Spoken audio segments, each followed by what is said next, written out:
folks, it's been quite a good while since I've done any prepping or survival type videos, but I really wanted to do this one today and hopefully some more in the fairly near future. Now, I'm no expert and I don't claim to be any sort of an expert, but when it comes to axes and saws and various things, I spent many years working with them in parks department, as well as my own situations with firewood and various things like that. So I have had a fair bit of experience with them. So I hope you'll find this video helpful, even though, like I say, certainly no expert, and there are many people that know a lot more out there than I do, but enjoy it anyway. So here is a collection of axes and hatchets that I have. They're all vintage and all of them have hickory handles, I believe. And I'll just show you what I use them for and what I think of them. In no way am I any sort of expert, and these axes are not highly polished decorative axes. These are old vintage working axes that have their share of pitting and so on. But I like good old vintage axes and hickory handles, and all of these axes do the job really well, even though they're old and have some pitting. First off, here we've got a 6-pound splitting maul or splitting axe, and it's a true temper axe. It's pretty heavy, but a wide wedge shaped axe like this is very handy for splitting knotty wood or for large rounds of wood. And by the way, I've had that old chimney pot, which you can now see cracked for about, or broken for about 35 years or something. And this is exactly how it got broken just a few days ago, which I was not too impressed by. Not this actual piece of wood, but this is the way it happened. Next up, we have the axe that I use by far the most. It's got, I think, a 4-pound head on it. It's just got World's Finest Made in USA written on it. I don't know any other brand or anything, but it's the second handle I've had on this axe since I've owned it, and this axe handle on it now is probably 4 years old, and it's still in pretty much mint condition, and it's done a lot of chopping. Yeah, as you can see, you can chop even down to small kindling wood with an axe this size if you're careful, and that's pretty much what I do. Most of the time I do my kindling splitting and everything with this axe, and it has a 32-inch handle. To me, that's a very, very useful axe. A sharp axe with a 4-pound head and a 32-inch handle is probably the axe that you would be least likely to hurt yourself with as well, and you can certainly use it for most tasks, and pretty efficiently too. While those first two axes I've shown you are definitely axes you use standing up, this next axe is kind of like a little bit easier to hurt yourself with in a standing position, and it's kind of one that you might even want to use kneeling down or be very careful using it standing up. I think it's got a 26.5 or 27-inch handle and a 2 3/4 pound head. It's a quality vintage English head made by Elwell, and it is a nice axe, but I don't really use it that much. It's a lot lighter. But as I say, it's probably easier to hit yourself with an axe like this unless you're kneeling down. But it does mean it's easier to cut smaller wood into kindling with this one, and it is a nice axe. This little guy has a 13.5-inch handle and no brand name on the head. It's not one that I really use much. It's definitely the sort of axe that you want to use kneeling down, whether you're using one hand or two hands, just to make sure that you are safe and don't hit yourself with the axe. It can be useful for cutting small kindling wood, but I tend to use other axes rather than this one for the most part.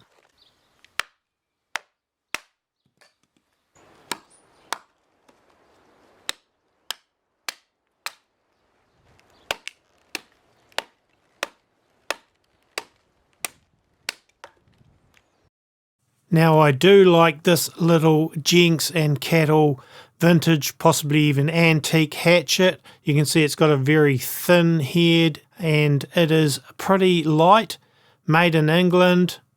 very much an old style hatchet, and it's small, 13-inch handle on it, and it is kind of useful for cutting kindling wood and things like that and small pieces of wood. But besides this kind of task, which would be handy in a camping type situation and you can easily fit it in a backpack, being that it's so small and light. So it's handy for this type of thing, but you can also use it for trimming branches on trees and cutting small branches if you needed to make a fire in the wilderness or something, if you've got this axe with you. I wouldn't tend to use an axe to do what I'm just doing now. I'd tend to rather use a folding saw, but for the purposes of this demonstration I am using this little hatchet, and you can actually end up with a pretty clean cut. It's nice and sharp, and you can leave the tree, if it was a live branch like this, in pretty good condition, even though, like I said, I'd normally use a saw. But it's a handy little hatchet and I like it. As you can see here, it's pretty useful for a camping type hatchet, and it's be the one I'd take with me on those kind of missions. Plus I like the fact that it's probably the oldest of the axes, I think.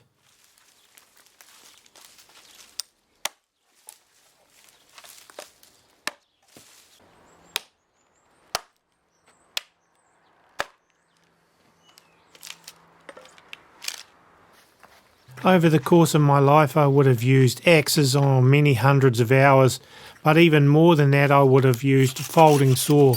I would say people, a good folding saw is something you all want to have. Very useful at home, extremely useful if you're out camping or something, and even to have in a bug out bag because they don't take up much room, and a good sharp folding saw is just so good for cutting any sort of branches or use for pruning and different things like that. And just out of interest, this antique crosscut saw, I really have used this a lot in the past particularly, and cut some pretty big branches with it when I didn't have a chainsaw at hand.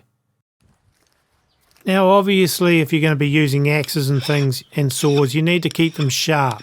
A good sharp axe is pretty essential.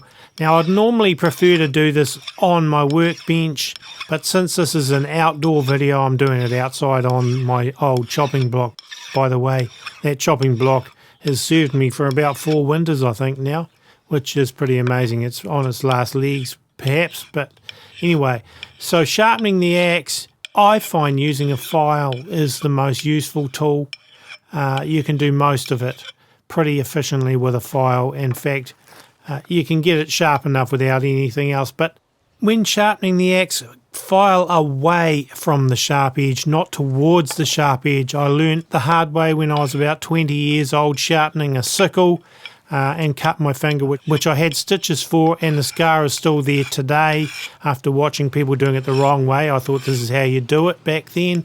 Ever since then I've been extremely careful to always file away from potential hazards. If you're filing towards the sharp edge, sooner or later you're going to cut yourself.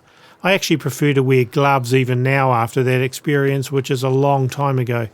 So filing away from the sharp edge is the way to do it.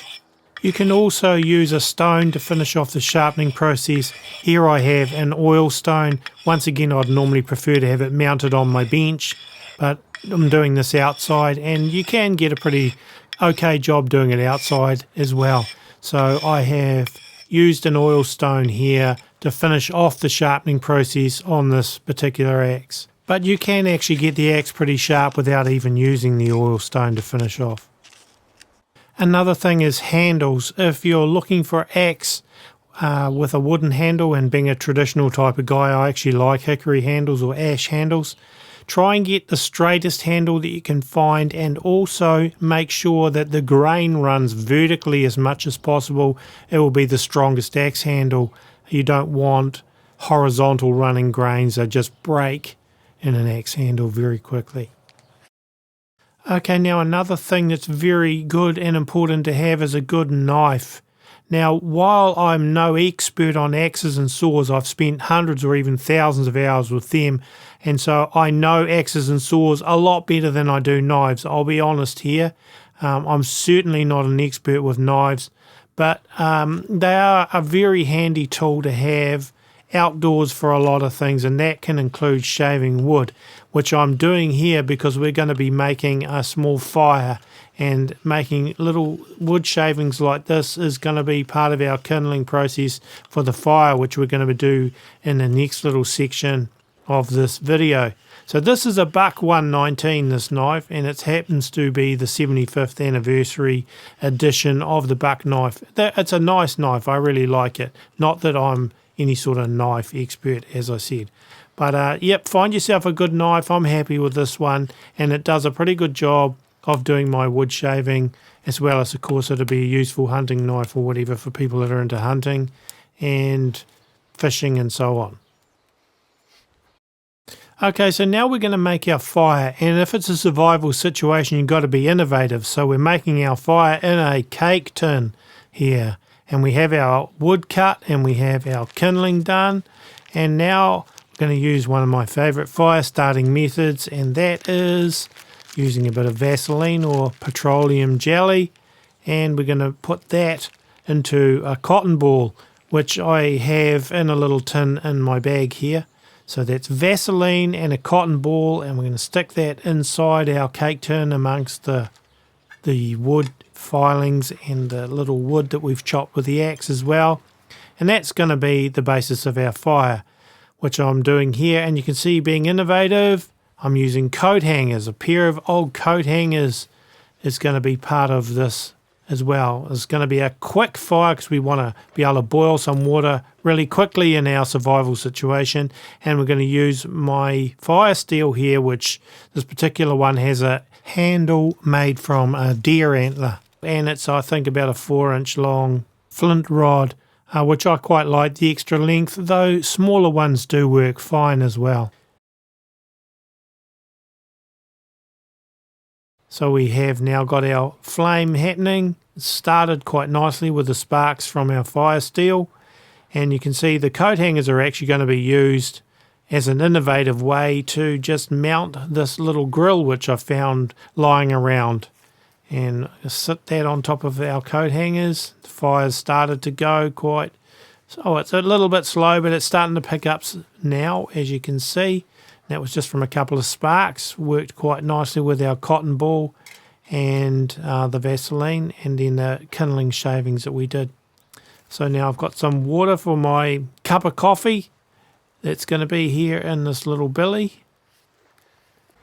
Fire's starting to go quite nicely now.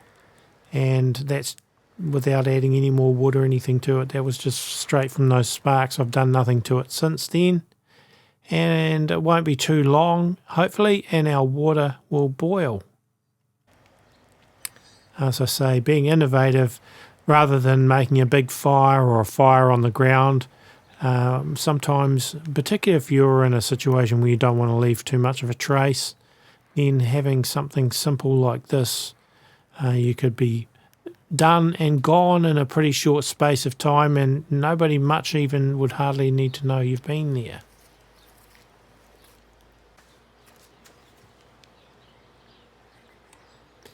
Checking now, yep, the water is pretty much boiling. So taking the billy off the fire. It's just a little simple camping billy, they're not too expensive.